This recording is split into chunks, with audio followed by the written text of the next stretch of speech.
ಮಹಾಭಾರತದ ಅತ್ಯಂತ ಭಯಾನಕ ಆಯುಧಗಳಾದ ಪಾಶುಪತಾಸ್ತ್ರ ವರ್ಸಸ್ ನಾರಾಯಣಾಸ್ತ್ರಗಳಲ್ಲಿ ಯಾವುದು ಹೆಚ್ಚು ಶಕ್ತಿಶಾಲಿ ಎಂದು ತಿಳಿದುಕೊಳ್ಳೋಣ. ಒಂದು ಅಸ್ತ್ರ ಸಂಪೂರ್ಣ ಸೃಷ್ಟಿಯನ್ನೇ ನಾಶ ಮಾಡಬಲ್ಲದು. ಮತ್ತೊಂದು ಅಸ್ತ್ರ ಶರಣಾಗದವರನ್ನು ಕ್ಷಣಾರ್ಧದಲ್ಲಿ ಭಸ್ಮ ಮಾಡಿಬಿಡಬಲ್ಲದು. ಒಂದು ಅಸ್ತ್ರ ಸ್ವತಃ ಮಹಾದೇವನದು, ಮತ್ತೊಂದು ಶ್ರೀ ಮಹಾವಿಷ್ಣುವಿನ ದಿವ್ಯಶಕ್ತಿ. ದೈವಿಕ ಅಸ್ತ್ರಗಳಾದ ಪಾಶುಪತಾಸ್ತ್ರ, ನಾರಾಯಣಾಸ್ತ್ರಗಳ ಮಹತ್ವ ಭಾರತೀಯ ಇತಿಹಾಸಗಳಲ್ಲಿ ಸಾಮಾನ್ಯ ಯುದ್ಧಾಸ್ತ್ರಗಳಷ್ಟೇ ಅಲ್ಲ, ದೇವತೆಗಳ ಆಶೀರ್ವಾದದಿಂದ ಸಿಕ್ಕ ದೈವಿಕ ಅಸ್ತ್ರಗಳಿಗೂ ಮಹತ್ವ ಇತ್ತು.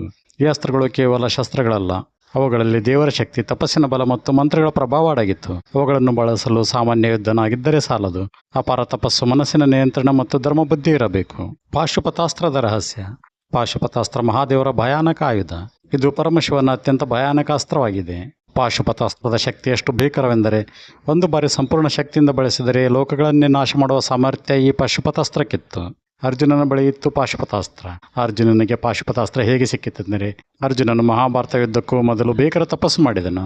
ಅರ್ಜುನನ ತಪಸ್ಸಿಗೆ ಸಂತುಷ್ಟನಾದ ಮಹಾದೇವನು ಕಿರಾತನ ರೂಪದಲ್ಲಿ ಅರ್ಜುನನ ಮುಂದೆ ಬಂದನು. ಆಗ ಅರ್ಜುನ ಮತ್ತು ಶಿವನ ನಡುವೆ ಭಯಾನಕ ಯುದ್ಧ ನಡೆಯಿತು. ಕೊನೆಯಲ್ಲಿ ಅರ್ಜುನನ ಶಕ್ತಿ ಮತ್ತು ಶೌರ್ಯ ನೋಡಿ ಮಹಾದೇವನು ಸಂತುಷ್ಟನಾಗಿ ಅರ್ಜುನನಿಗೆ ಪಾಶುಪತಾಸ್ತ್ರವನ್ನು ವರವಾಗಿ ನೀಡಿದನು. ಪಾಶುಪತಾಸ್ತ್ರದ ಶಕ್ತಿಗಳು. ಯಾವುದೇ ಶತ್ರುವನ್ನು ಸಂಪೂರ್ಣ ನಾಶ ಮಾಡುವ ಶಕ್ತಿ. ದೇವತೆಗಳು, ದಾನವರು, ನಾಗರು ಯಾರನ್ನು ಬಿಡದ ಸಾಮರ್ಥ್ಯ. ಮಂತ್ರ, ದೃಷ್ಟಿ ಅಥವಾ ಬಾಣದ ಮೂಲಕ ಬಳಸಬಹುದಾದ ಅಸ್ತ್ರ. ನಿಯಂತ್ರಣ ತಪ್ಪಿದರೆ ಪ್ರಪಂಚಕ್ಕೂ ಅಪಾಯ. ಪಾಶುಪತಾಸ್ತ್ರವನ್ನು ಅರ್ಜುನನು ಏಕೆ ಬಳಸಲಿಲ್ಲವೆಂದರೆ, ಕುರುಕ್ಷೇತ್ರ ಯುದ್ಧದಲ್ಲಿ ಅರ್ಜುನನ ಬಳಿ ಪಾಶುಪತಾಸ್ತ್ರ ಇದ್ದರೂ ಅವನು ಅದನ್ನು ಬಳಸಲಿಲ್ಲ. ಏಕೆಂದರೆ ಅದರ ವಿನಾಶಕಾರಿ ಶಕ್ತಿ ಭೂಮಿಯನ್ನೇ ಹಾಳು ಮಾಡಬಹುದು ಎಂಬ ಭಯ ಅರ್ಜುನನಿಗಿತ್ತು.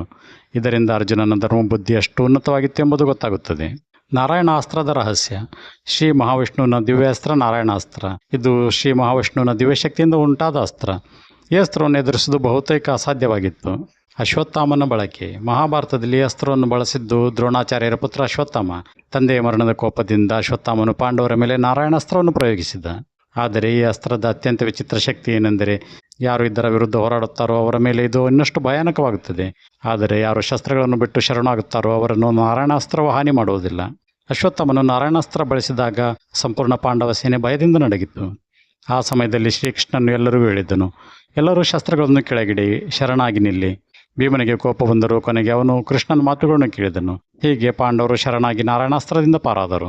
ಪಾಶುಪತಾಸ್ತ್ರ ವರ್ಸಸ್ ನಾರಾಯಣಾಸ್ತ್ರ. ಮೂಲ ಶಕ್ತಿ. ಪಾಶುಪತಾಸ್ತ್ರ ಮೂಲ ಪರಮಶಿವ, ವಿನಾಶಕಾರಿ ಶಕ್ತಿ ಅತ್ಯಧಿಕ.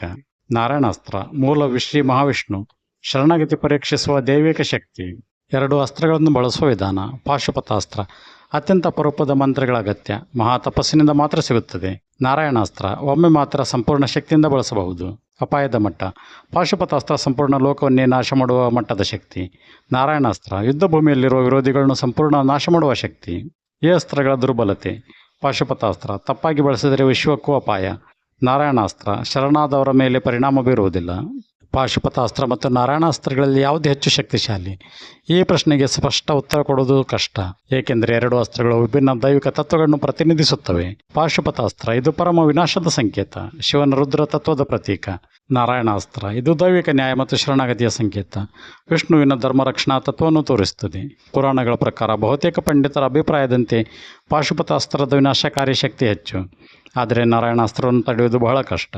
ಆಧ್ಯಾತ್ಮಿಕ ಸಂದೇಶವೆಂದರೆ, ಈ ದೈವಿಕ ಅಸ್ತ್ರಗಳ ಕಥೆಗಳು ಕೇವಲ ಯುದ್ಧದ ಬಗ್ಗೆ ಅಲ್ಲ, ಅವು ಮಾನವನ ಅಹಂಕಾರ, ನಿಯಂತ್ರಣ ಮತ್ತು ಧರ್ಮದ ಪಾಠಗಳನ್ನು ಹೇಳುತ್ತವೆ. ಪಾಶುಪತಾಸ್ತ್ರದ ಸಂದೇಶ. ಅಪಾರ ಶಕ್ತಿ ಇದ್ದರೂ ಅದನ್ನು ನಿಯಂತ್ರಣದಲ್ಲಿಡಬೇಕು. ನಾರಾಯಣಾಸ್ತ್ರದ ಸಂದೇಶ. ಕೆಲವು ಸಂದರ್ಭಗಳಲ್ಲಿ ಶರಣಾಗತಿ ಮತ್ತು ವಿನಯವೇ ದೊಡ್ಡ ಶಕ್ತಿ. ಪಾಶುಪತಾಸ್ತ್ರ ಮತ್ತು ನಾರಾಯಣಾಸ್ತ್ರಗಳ ಬಗ್ಗೆ ನಿಮ್ಮ ಅಭಿಪ್ರಾಯ ಏನು? ಪಾಶುಪತಾಸ್ತ್ರ ಮತ್ತು ನಾರಾಯಣಾಸ್ತ್ರಗಳಲ್ಲಿ ಯಾವುದು ಹೆಚ್ಚು ಭಯಾನಕ? ತಪ್ಪದೇ ಕಮೆಂಟ್ ಮೂಲಕ ತಿಳಿಸಿ. ಇಂಥ ಮಹಾಭಾರತ ಮತ್ತು ಪುರಾಣಗಳ ರಹಸ್ಯ ವಿಡಿಯೋಗಳನ್ನು ನೋಡಲು ನಮ್ಮ ಚಾನೆಲನ್ನು ಸಬ್ಸ್ಕ್ರೈಬ್ ಮಾಡಿ. ವಿಡಿಯೋ ಇಷ್ಟವಾದರೆ ಲೈಕ್ ಮತ್ತು ಶೇರ್ ಮಾಡುವುದನ್ನು ಮರೆಯಬೇಡಿ.